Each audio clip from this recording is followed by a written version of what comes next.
Tarique Rahman is now the central name in Bangladesh's dramatic political reset, the man expected to lead the country after the Bangladesh Nationalist Party's sweeping election victory.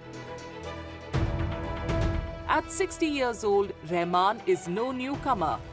He was born on November 20, 1965, into one of Bangladesh's most powerful political families. His father, Ziaur Rahman, was a former president and founding figure of the BNP.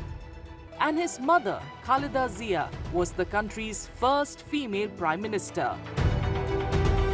But Rahman's path has been far from straightforward.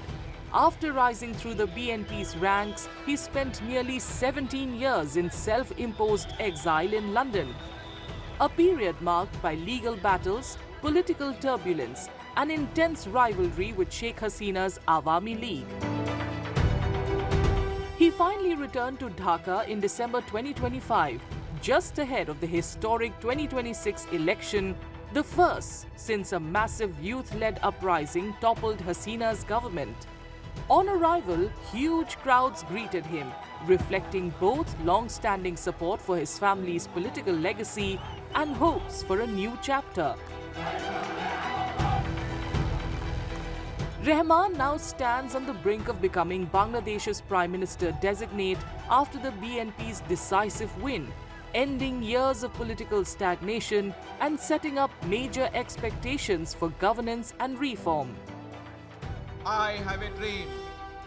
In campaigning, he has pitched himself as a leader focused on stability, economic diversification, and institutional reform, I have a plan promising cleaner politics and a more accountable government. for my country.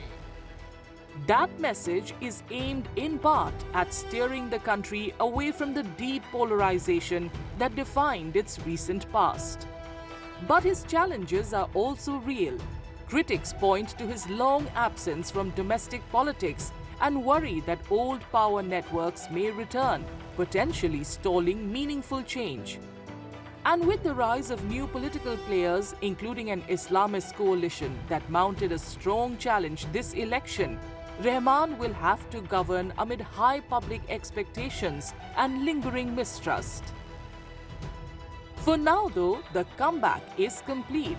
Tarique Rahman has returned not just as a candidate, but as the likely next leader of Bangladesh, carrying both the weight of a political dynasty and the hopes of a nation looking for direction.